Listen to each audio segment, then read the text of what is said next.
Bonsoir.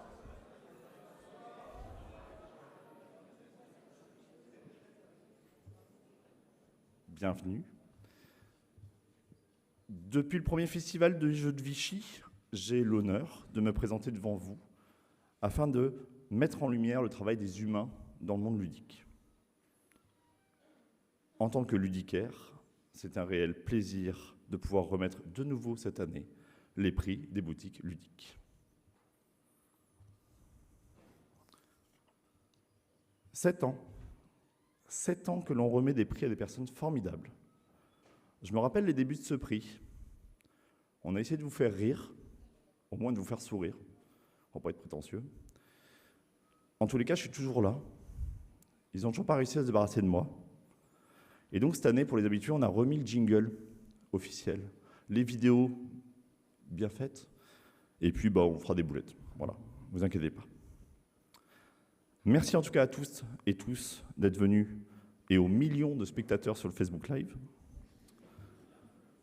Et pour ouvrir cette cérémonie, je vais laisser la parole à Marianne, responsable du Festival des Jeux de Vichy, et à Jean-Sébastien de JSST à Nice, qui est le président du groupement des boutiques ludiques. Vous pouvez monter sur scène.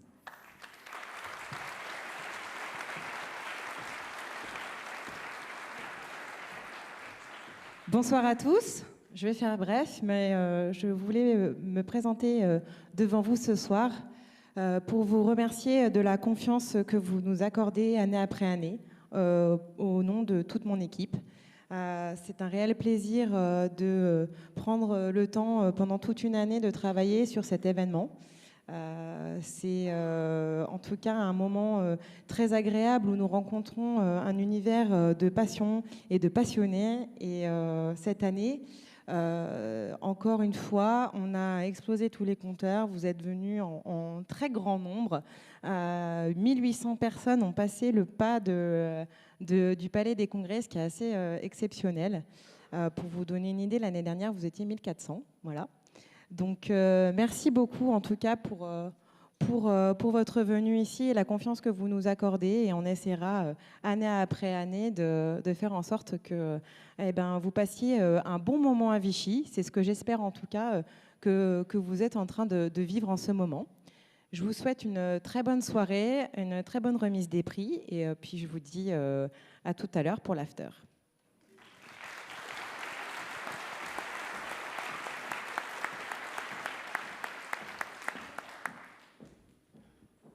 Bonsoir tout le monde. Et, je remercie la mairie de Vichy et toute l'équipe d'organisation pour le festival qui se passe toujours parfaitement bien, donc toute l'équipe avec Élodie, Laurine, Mickaël, Thibaut et Marianne. Je tenais aussi à remercier la régie pour la rediffusion et toute l'assistance technique de la cérémonie. Et enfin, je voulais remercier un peu toutes les corporations du jeu de société qui font le GIJS, donc le groupement interprofessionnel du jeu de société. Et donc, il y a la Société des auteurs de jeux de société, la Charte des illustratrices ludiques, le Réseau des cafés ludiques, l'Association des ludothèques françaises, l'Union des éditeurs de jeux de société, la Ruche ludique, qui la compose, et bien sûr le GBL, le groupement des boutiques ludiques, que je tiens à remercier pour toute la participation. Et on arrive à construire plein de choses avec tout le monde, et notamment avec la commission qui nous permet d'avoir ce prix. Donc un grand merci à tous les membres qui font partie de la commission.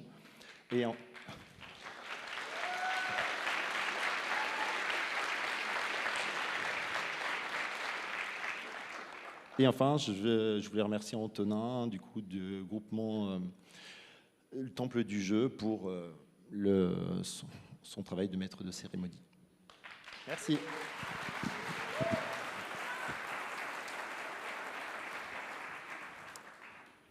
On ne va pas faire trop long cette année, vous inquiétez pas, on va directement passer au premier prix.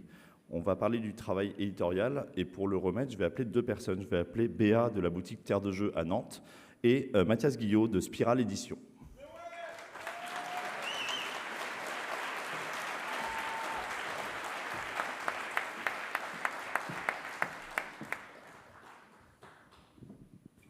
Bonjour à tous. Moi, je vais vous expliquer à peu près comment ça se passe dans cette commission. Donc, on est 9 cette année. Et eh bien, on joue. On joue un peu, on joue beaucoup. On fait beaucoup jouer parce qu'il y a quand même beaucoup de jeux qui sortent. Et notre but, c'est d'essayer de jouer au maximum, voire à tous, pour en parler entre nous au cours de réunions mensuelles dans lesquelles on va débattre, on va expliquer ce qu'on a ressenti, ce qu'ils nous ont offert, ce qui nous a fait vibrer. Et à la fin de l'année, eh bien, on a une shortlist d'environ une trentaine, quarantaine de jeux. Donc voilà, et maintenant je vais laisser la parole à Mathias. Bonsoir à toutes et à tous. On m'a appelé la semaine dernière pour me demander de venir parler de qu'est-ce que le métier d'éditeur en 2024. Vaste sujet. Mais figurez-vous qu'il me semble avoir réussi à identifier ce qui est le plus important aujourd'hui quand on est éditeur. Rien que ça. Donc pour vous, en exclusivité ce soir, les 3 règles de l'Edition Club. Règle numéro 1, avoir un bon distributeur. Règle numéro 2, avoir un bon distributeur. Règle numéro 3, avoir un bon distributeur. Évidemment, c'est plus compliqué que ça, mais stratégiquement, il m'a semblé que c'était pas bête de profiter de ce moment pour dire du bien de mon distributeur.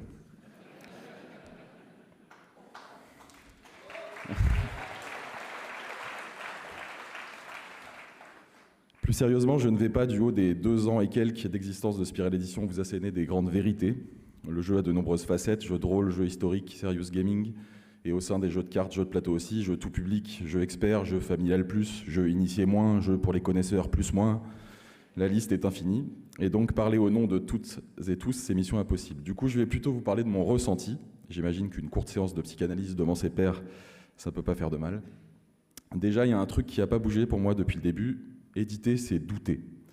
Il y a les doutes une fois qu'un projet est fini, juste avant que le jeu sorte, avant qu'il reçoive le verdict impitoyable des joueuses et des joueurs. Mais il y a aussi les doutes pendant qu'on travaille sur un projet, et là, quand ils ne nous envahissent pas, ces doutes, ils peuvent être très utiles. Ils servent à se remettre en question, ils nous forcent à passer plus de temps sur certaines choses, et ça permet d'arriver à ce qui compte le plus finalement, être satisfait, content, voire même fier de ce qu'on a fait. Fin de la parenthèse psychanalyse, merci pour votre écoute. Mais sinon, être éditeur, c'est beaucoup de sensations fortes à plein de moments différents, et je crois que c'est pour ça que personnellement je fais ce métier. Cette sensation de pari permanent, un énorme all-in à chaque nouveau jeu qui sort et l'attente de ce qui se passe en face. Cette sensation d'avoir réussi à comprendre, à respecter la vision d'une autrice, d'un auteur, à sentir qu'on allait au bout du truc. Cette sensation de découvrir de nouveaux talents quand il s'agit des illustrations, notamment, se dire que ce style si particulier sera incroyable sur un projet. Cette sensation de voir son jeu en boutique, et je ne dis pas ça parce que vous êtes devant moi, mais il y a maintenant plus de 15 ans, j'ai été vendeur de jeux chez quelqu'un qui est dans la salle ce soir et qui m'a offert ma première opportunité professionnelle dans le monde du jeu. Donc merci à Dom des Contrées du Jeu à Grenoble.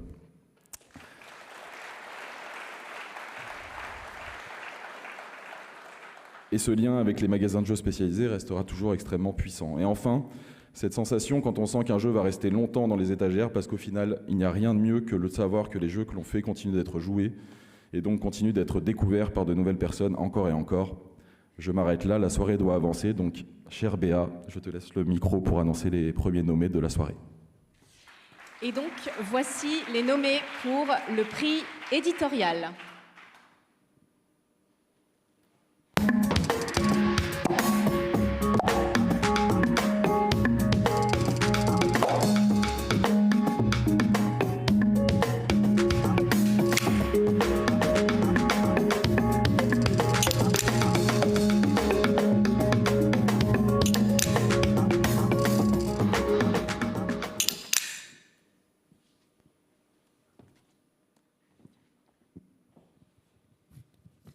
Ouverture de l'enveloppe.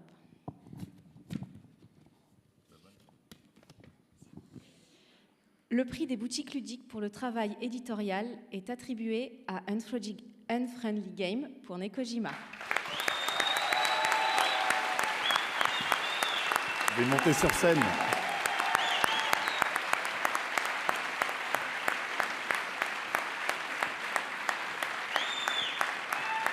Merci beaucoup.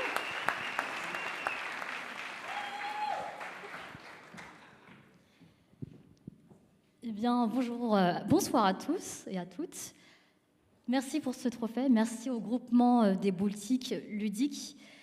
C'est assez incroyable de se dire qu'il y a 2 ans, nous étions ici à Vichy pour présenter notre prototype de Nekojima.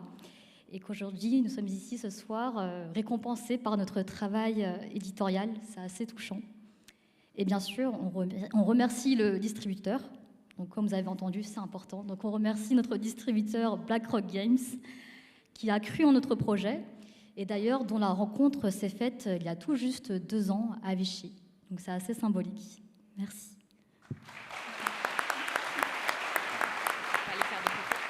On va vous laisser prendre une photo officielle.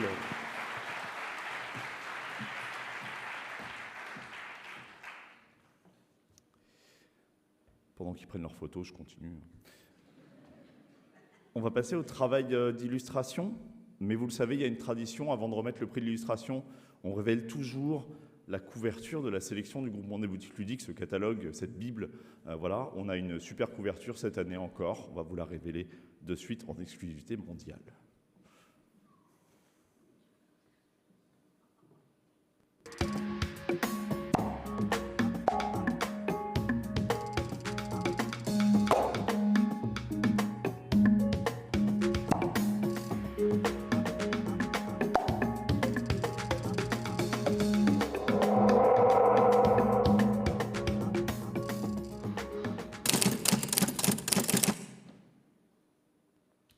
Voilà. Un grand merci à Simon Caruso d'avoir accepté de faire notre couverture cette année. Et pour remettre le prix du travail d'illustration, je vais appeler Loïc de la boutique Les Hauts Plateaux à Bulle en Suisse et Maud Chalmel, illustratrice.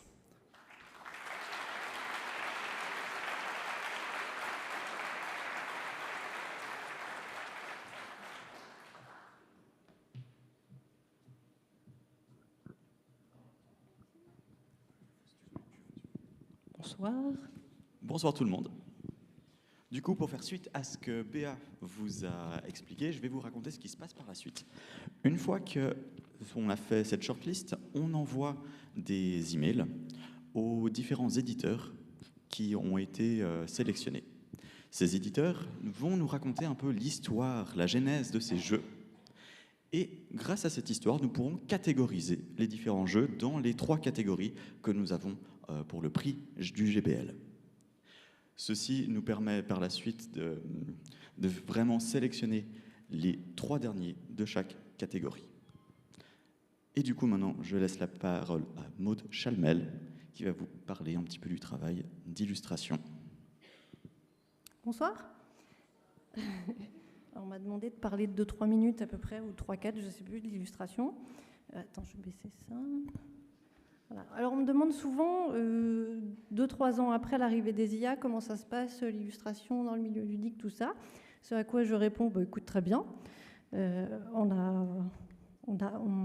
a fait tout ce qu'on a pu pour prévenir, pour anticiper le truc. Il y a une bonne prise de conscience de la part de beaucoup de gens du milieu ludique, les éditeurs, les boutiques ludiques aussi, un peu tout le monde en fait. Il y a encore quelques irréductibles éditeurs qui continuent à espérer, sans scrupule, à essayer de trichouiller un petit peu en se disant on n'a pas trop le temps, tout ça. Il faut prendre le temps, vraiment, c'est très important de prendre le temps de bien faire les choses. On n'a pas besoin que ça aille vite, on n'a pas besoin, il y a déjà énormément de jeux qui sortent, beaucoup. Et voilà, j'ai vu il n'y a pas très longtemps sur Internet une information tournée, une illustratrice qui disait, moi j'ai besoin de temps pour faire mon art, j'ai pas besoin qu'une IA le fasse à ma place, j'ai besoin plutôt que cette IA... pardon, excusez-moi. J'ai besoin que cette IA me remplace dans le ménage et pas que j'ai le temps de le faire, le ménage. Bref, vous avez compris le message. C'était mieux dit sur le truc, j'ai un petit peu les miquettes. Sinon, merci. Voilà.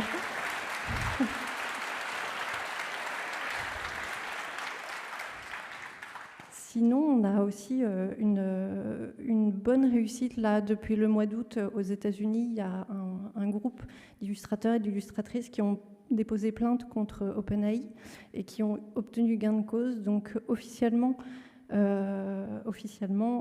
officieusement plutôt, parce que ce n'est pas encore écrit dans les textes de loi, mais ça a été reconnu comme étant la plus grosse violation de la propriété intellectuelle et des droits d'auteur. Donc ça ne devrait pas tarder à arriver en France. Nous, de notre côté, on écrit des textes de loi, des propositions de loi, pardon, avec la charte et la Ligue des auteurs professionnels. J'ai rendez-vous à la fin du mois d'ailleurs pour un atelier autour de ça.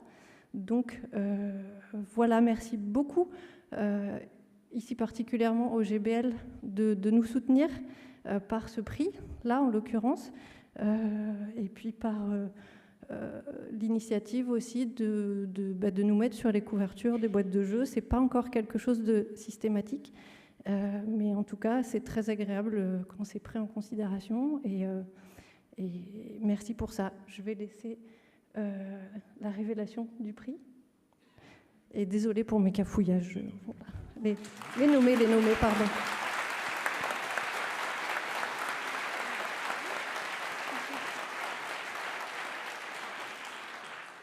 Et du coup, les nommés pour le prix de l'illustration sont...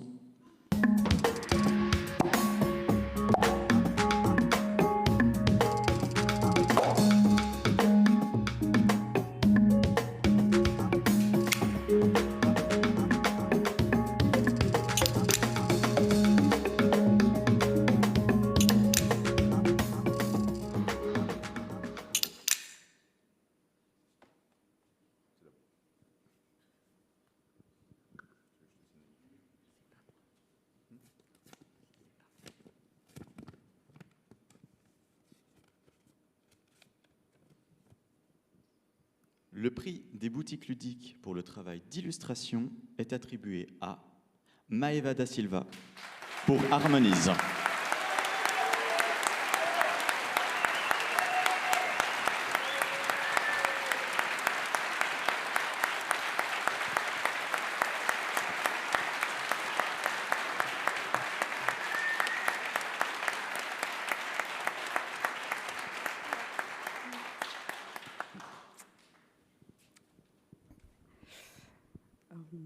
J'ai le cœur qui bat.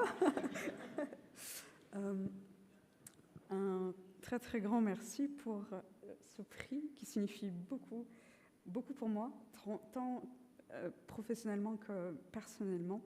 Il est arrivé à un moment très particulier dans ma vie. Et je remercie bien sûr les boutiques ludiques d'avoir eu cette sensibilité, cette reconnaissance avec Cathy et Jean-Manuel qui sont venus me trouver il y a peu. Bien sûr, le festival de Vichy, que j'ai découvert en fait aujourd'hui, c'est la première fois que je viens. Et Marianne a porté avec fougue et passion son amour de la ville et de cet événement. Donc je suis ravie de cette découverte. Et bien sûr, le travail d'illustration, il a été très très fort, très créatif. J'ai eu la possibilité de m'exprimer assez personnellement en fait sur ce travail. Et bien sûr, Joanne, merci à toi pour ce petit trésor. Merci à Anouk, à Valentin, à Mathis, à Thomas, avec qui j'ai travaillé, bien sûr, et qui ont permis une sérénité dans cette création. Et l'art, l'illustration, c'est vraiment, même si on ne se connaît pas, joueur, joueuse, boutique, ma manière d'être en lien avec vous, parce que c'est un métier assez solitaire, mine de rien, quand on crée, à proprement parler, sur sa feuille, ou sa tablette, en l'occurrence. Mais voilà, ça a beaucoup de sens de recevoir ce prix aujourd'hui. Et bien sûr, Roxy, Antoine, bravo aussi, enfin bravo à tous, mais... Et Antoine, on ne se connaît pas, mais je suis son travail depuis que j'ai quitté l'école en 2008, et c'est un monsieur qui est là-haut. Voilà, pour moi, beaucoup de considération pour son travail. Voilà, merci beaucoup.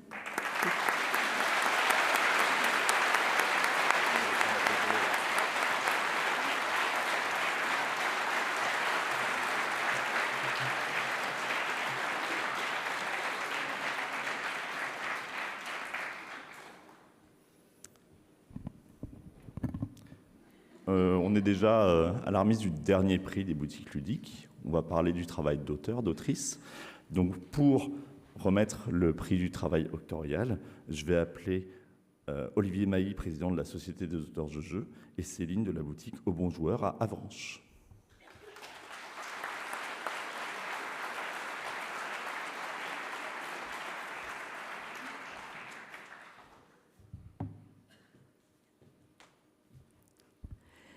Bonjour. Du coup, comme vous l'ont expliqué Béa et Loïc sur le déroulement d'une année de sélection des jeux, une fois que chaque sélection a été faite par catégorie, on envoie un sondage aux super ludicaires membres du GBL et ils procèdent au vote.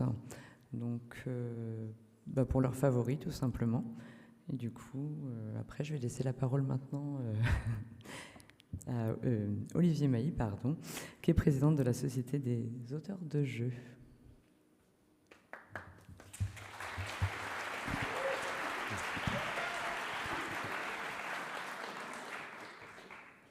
Bonsoir, merci du coup d'être là. Je sais que vous n'êtes pas forcément là pour entendre ce que je vais vous dire, mais c'est pas grave, je vais vous le dire quand même. Parce que c'est vrai que les autoristes, on ne voit pas forcément l'envers du décor. Donc je vais essayer de vous dire un petit peu quelque chose qui se passe dans nos vies.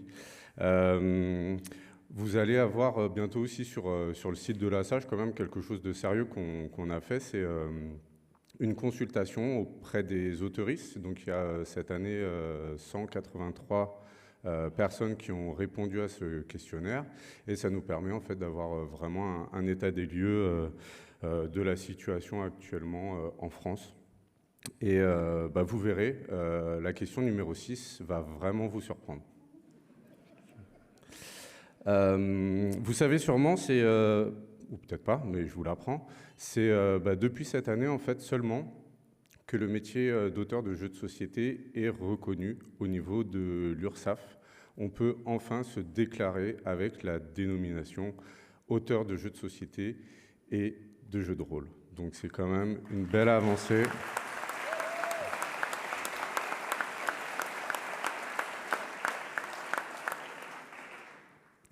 Avant, pour se déclarer, une année, je pouvais être sculpteur, photographe, chorégraphe. Voilà. Maintenant, au moins, on n'est plus obligé de mentir, c'est pas mal.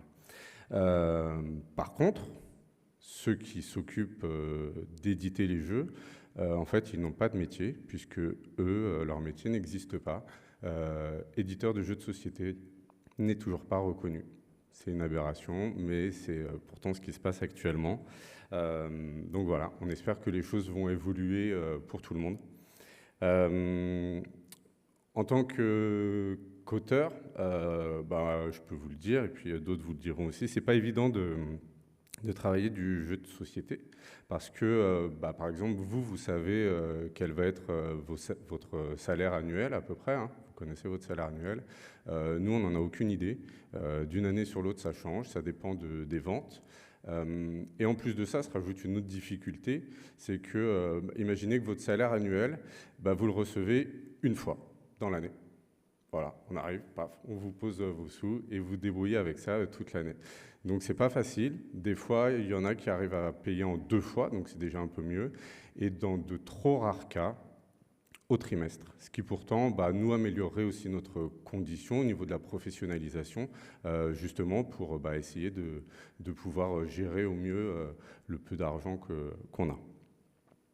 On a la chance quand même en France de travailler en très bonne intelligence au sein du GIJS. On a la chance du coup d'avoir ce groupement interprofessionnel des jeux de société où on travaille ensemble avec un objectif commun qui va être de réussir à faire en sorte que le jeu de société soit reconnu comme une œuvre de l'esprit et comme un objet culturel.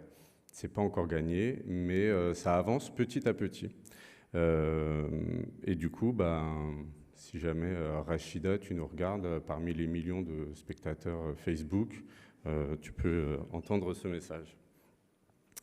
Je suis désolé, moi on m'avait dit que j'avais un discours de 25 minutes, donc j'ai pas du tout fait comme les autres, donc là j'en suis à peu près au début. Il faut savoir qu'il y a un article dans le Code de la propriété intellectuelle qui définit justement les œuvres de l'esprit. Et cet article, il date de 1994. 1994, 30 ans. Donc autant vous dire qu'il y a 30 ans, le jeu de société n'était pas le même. Donc les choses ont évolué, heureusement, et ça serait bien du coup qu'elles évoluent aussi pour le jeu de société. Et merci notamment au GBL de faire en sorte de mettre en avant, grâce au prix qui va arriver du travail octorial, pour mettre un petit peu en lumière notre travail. Moi, j'ai toujours un petit peu cette surprise quand je vais en librairie, parce que oui, je vais aussi en librairie. Quand on regarde les livres, on voit en premier souvent le nom de l'auteur ou de l'autrice. Et il faut chercher où est le titre du livre. Dans le jeu de société, c'est un peu l'inverse. On voit d'abord le titre du jeu et après, il faut chercher où est le nom de l'auteur ou de l'autrice.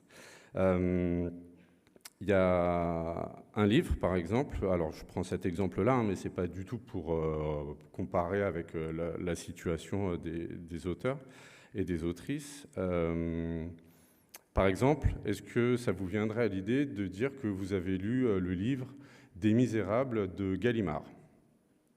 Non, hein, on est bien d'accord. Le mec, il a même quand même des avenues à son nom. Donc nous, on demande... Non, c'est pas Charles de Gaulle. On ne demande pas, nous, forcément, à avoir des avenues, ni même des rues. Bon, voilà, même si, pour l'ego, ça pourrait faire plaisir, mais au moins d'avoir notre nom qui soit sur les boîtes de jeux, ce serait vraiment une belle chose. On note quand même une amélioration d'année en année, notamment quand on va dans les festivals, de voir le nom des auteurs, des autrices, des illustratrices aussi qui sont présents sur tout ce qui va être décor au niveau des bâches, par exemple, des kakémonos. Donc ça, c'est vraiment bien et on vous remercie pour ça. On espère que ça va continuer à devenir la norme. De notre côté aussi, on va devoir aussi faire ce travail de communication. Quand on parle de nos jeux, de parler aussi des illustratrices qui ont aidé à ce jeu-là et aussi des éditeurs qui sont présents pour ce travail-là. Voilà. Le GBL a bien compris l'importance de ce trinôme nécessaire à la création du jeu en remettant justement à chacun un prix. Donc merci à tous les acteurs et actrices du monde ludique de faire vivre nos bébés en festival, en ludothèque, en café ludique, sur les réseaux ou alors dans les boutiques. Merci aux illustratrices et aux maisons d'édition de faire grandir notre bébé. Mais s'il vous plaît, n'oubliez pas que c'est nous qui lui avons donné naissance. Et on aimerait bien que ça se voit également sur les boîtes notamment. J'espère que dans 30 ans, on sera choqués et qu'on dira aux petits jeunes, tu te rends compte, à mon époque, le grand public ne savait même pas qu'il y avait des auteuristes derrière un jeu. Et ils ont même failli remplacer les illustratrices par des IA.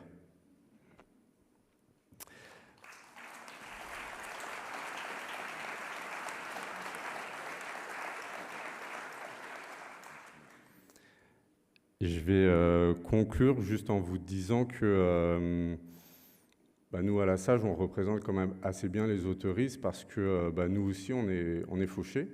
Donc, on essaie de mettre des actions un petit peu en place. Notamment, vous pourrez voir en bas des escaliers, il y a la possibilité de louer, par exemple, l'exposition qui est sur les auteuristes, justement pour les mettre un petit peu en avant. Donc il y a possibilité de louer ça, vous verrez les dispositions. Et vous pouvez également faire un don sur le site de la Sage. Voilà. Je vous remercie beaucoup pour votre attention et désolé d'avoir été un petit peu long.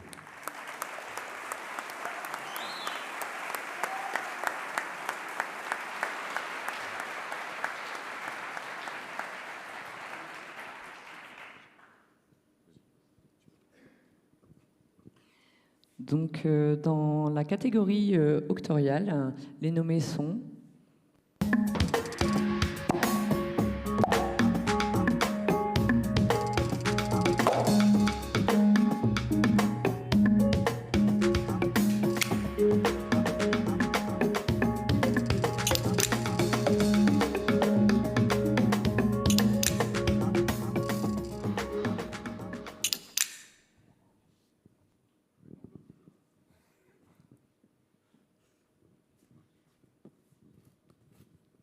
Suspense.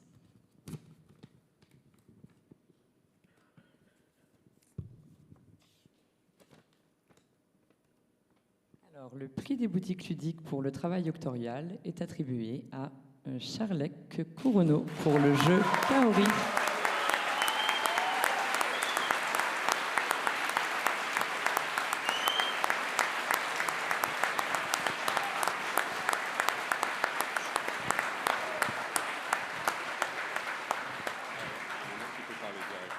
Ok.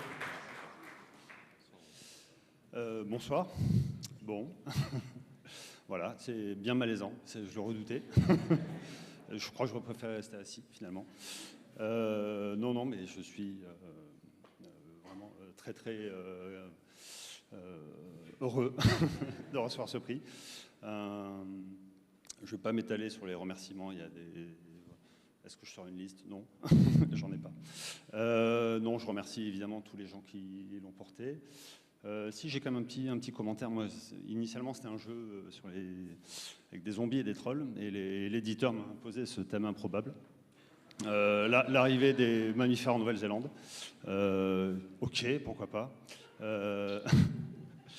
Non, c'est tout à fait faux. Cette idée de jeu, elle fait suite à un voyage que j'ai fait il y a longtemps en famille et qui m'a marqué. Et je remercie l'éditeur de m'avoir laissé partir sur ce sujet qui finalement au départ n'intéressait que moi. Voilà. Donc non, vraiment, merci. Et quand je viendrai ici pour la 9e fois, je serai sûrement plus à l'aise. Voilà.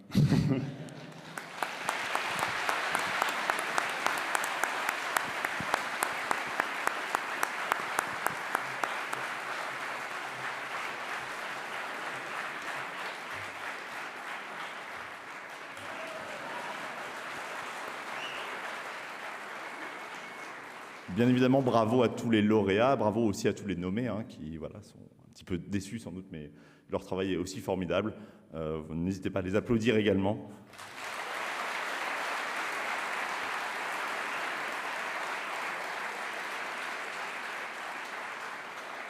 C'est ainsi que va se clôturer la 7e cérémonie des prix des boutiques ludiques, mais ce n'est pas la fin pour autant, puisque depuis l'année dernière, nous avons au même moment la cérémonie de l'Association des ludothèques françaises, présentée par quelqu'un qui a un super prénom. Donc je vais accueillir Antonin Mérieux, qui est président de l'ALF.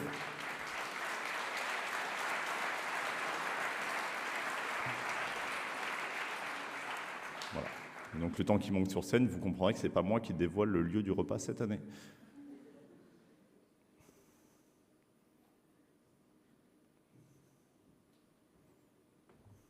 Je te laisse la place. Je t'enlève le bazar. Ouais. Merci. Merci à Antonin, qui est lui aussi un super prénom, je trouve. Et je remercie le GBL parce qu'on s'est beaucoup inspiré de ce qu'ils font. Bon, ils ont fait un réseau, on en avait déjà un avant, mais on dit quand même qu'on s'est inspiré d'eux. Ils font un prix, on en fait un aussi. Ils ont un Antonin, on a réussi à en trouver un aussi. Alors, après, la comparaison s'arrête là. Pour le reste, pour le costume, pour la vidéo, on n'a pas les moyens. Voilà. Si vous ne comprenez pas ce que veut dire le terme non lucratif, vous en avez une illustration. Voilà.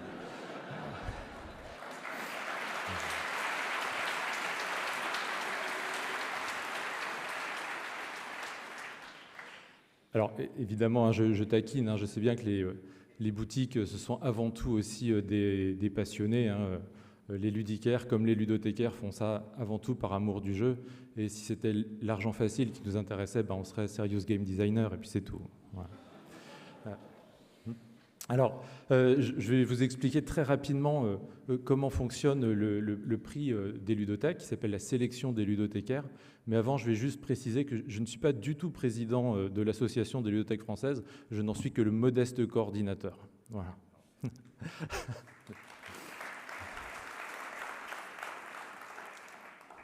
Alors, la sélection des ludothécaires, c'est un prix où qui ne récompense pas que du jeu de société, hein, parce que pour nous, le jeu de société, c'est une partie du jeu qui est en ludothèque, mais il y a aussi d'autres formes de jeux qui vont peut-être un peu vous surprendre, hein, et que vous allez voir ce soir aussi. Ça vous permettra de voir un peu autre chose, hein, que de tourner dans les points de victoire et les pions. Hein, voilà. C'est un prix, donc dans chaque catégorie, on sollicite les ludothèques, on leur dit, bah voilà, qu'est-ce qui vous a plu cette année?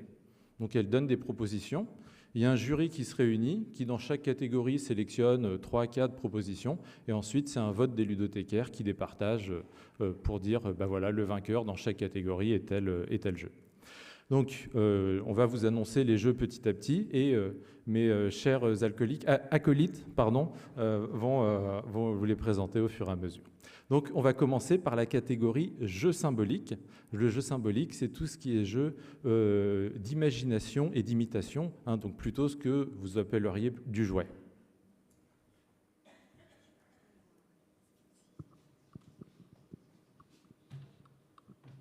Alors, ouais, c'est parfait. Vous êtes plus nombreux que l'an dernier, c'est bien. On a eu le temps de s'entraîner. Alors, en jeu d'imitation, ils ont choisi une des plus petites ludothécaires pour vous en parler. C'est parfait, puisque une des originalités de ce jeu d'imitation, c'est qu'il s'adresse notamment à des petits. Mais son intérêt par rapport à d'autres jeux, qui est le cabinet médical de chez Verbaudet, donc le jeu primé par les ludothécaires, c'est qu'il s'adresse pas seulement à des tout petits, mais à des plus grands qui peuvent expérimenter le jeu symbolique, donc le jeu d'imitation, de faire semblant. Dans les différents critères retenus et plébiscités par les ludothécaires et qui répondent aux valeurs défendues par notre métier, c'est la dimension éthique du jeu. Donc il faut savoir que c'est du bois issu de forêts gérées de façon responsable. Il y a aussi tout l'intérêt ludique. Donc, quel est l'intérêt ludique de ce cabinet médical? C'est de permettre à l'enfant de rejouer des expériences vécues ou sinon de projeter des expériences à venir. Donc, on reconnaît la praticité également. Donc, vous pouvez voir qu'en dépliant, nous avons deux reproduits le cabinet médical. À noter, donc le poids est pas très très lourd, on a pu le porter facilement, et donc il peut, grâce aux accessoires, jouer différents scénarios. D'autres choses à ajouter? Dimension. Donc c'est le cabinet médical plébiscité par les ludothécaires cette année, et c'est chez Verbaudet.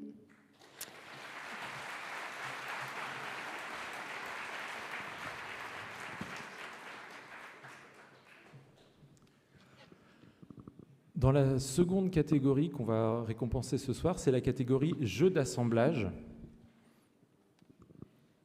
qui va arriver sous vos yeux de manière imminente. Alors, on va vous demander un peu d'indulgence, beaucoup d'indulgence. Alors, pendant que mes collègues remontent ce magnifique jeu d'assemblage qui a été créé par Jean-René Ménard, et qui est édité par Djeco.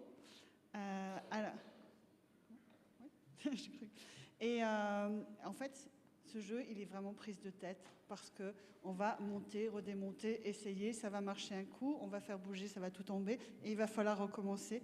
C'est là où nous, on y voit beaucoup d'intérêt parce que c'est là où, en retentant, en réessayant, en reconstruisant, on grandit. Et nous, en tant qu'adultes, on se prend la tête, mais on aime bien ça aussi. Et on se prend la tête de façon ludique, puisque là, les collègues, ça fait 4 fois qu'ils le remontent. Mais, et on a changé des pièces, etc., fait des tests.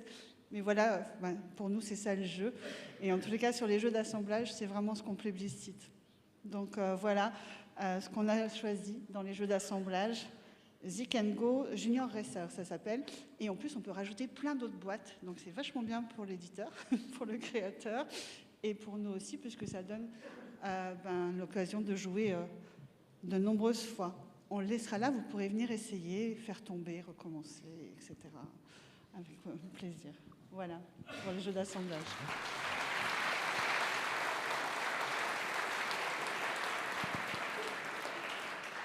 Merci Isabelle, et on va passer à la troisième catégorie. Donc on arrive à la moitié, hein. Il y en a 5 pour ceux qui n'étaient pas au courant.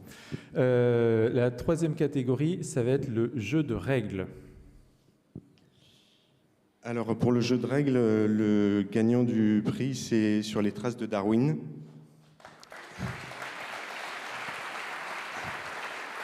Donc c'est un jeu de Grégory Grard et Mathieu Verdier, qui est illustré par Maud Briand et qui est édité par Sorry We Are French. En fait, l'intérêt de ce jeu qu'on a vu nous en tant que ludothécaire, c'est son côté très bien édité déjà, avec du beau matériel, des belles illustrations, et surtout une règle assez simple qui en fait un jeu accessible pour le plus grand nombre, et pour autant une profondeur stratégique qui permet de rejouer et de découvrir de nouveaux principes ludiques pour ceux qui passent, qui franchissent des marches qui leur permettent d'accéder à de nouveaux jets. Voilà. Merci.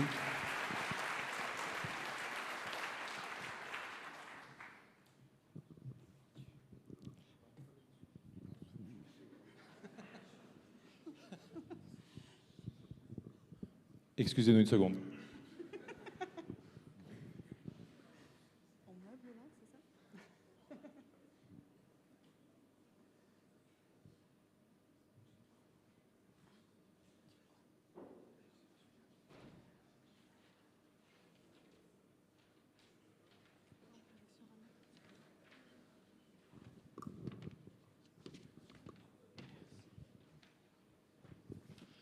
Rebonjour. Alors, parce qu'en fait, c'est un peu nouveau, hein. D'habitude, on n'avait que 4 catégories, et cette année, on a une nouvelle catégorie qui est la catégorie jeux vidéo.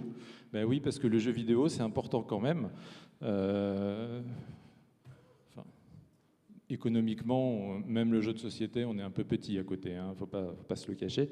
Et donc, on s'est dit, ça pourrait être bien que les publics des ludothèques découvrent des choses un peu plus intéressantes en termes de jeux vidéo que les habituels Mario Kart et Fortnite.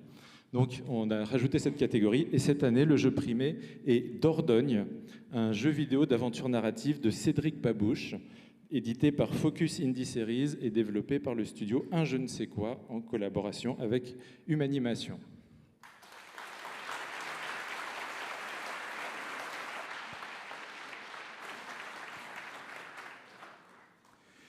Et pour finir, dans la dernière catégorie, la catégorie jeux d'exercice, c'est Ludmila qui va nous présenter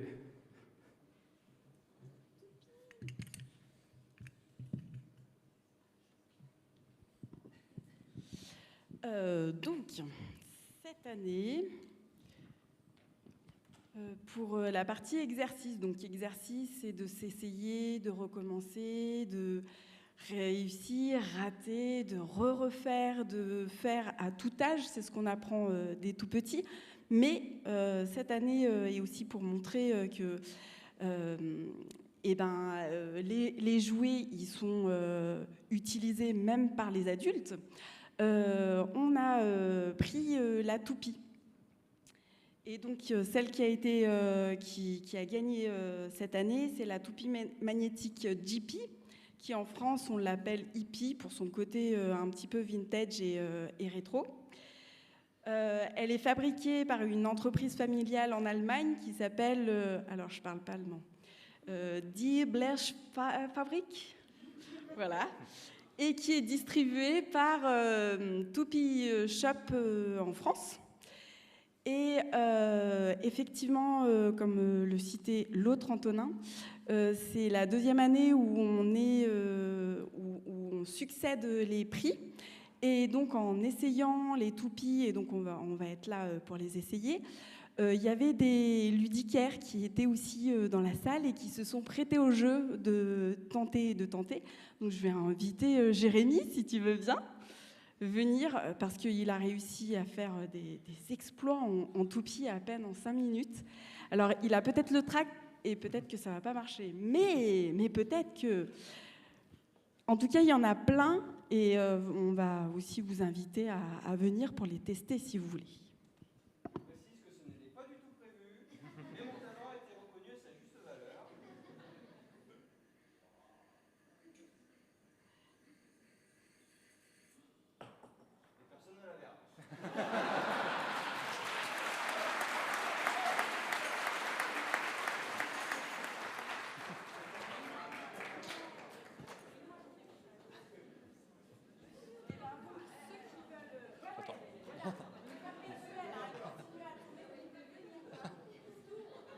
Elle tourne.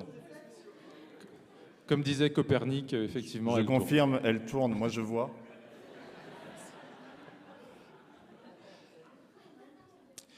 Voilà, donc on vous remercie pour d'avoir assisté à cette cérémonie extrêmement formelle et prestigieuse de la sélection des ludothécaires 2024.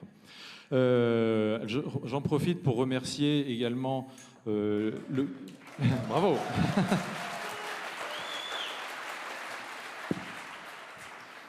J'en profite pour remercier également le groupement des boutiques ludiques avec lesquels on a cette complicité depuis 2 ans. Je remercie également l'organisation du festival et particulièrement Marianne et Elodie qui nous font confiance chaque année pour animer toute cette cérémonie. Et puis, je vous remercie d'être là et je vous propose de, si vous le souhaitez, venir sur la scène pour ceux qui le désirent pour découvrir de plus près ces jeux et ces jouets qu'on vous présente. Merci.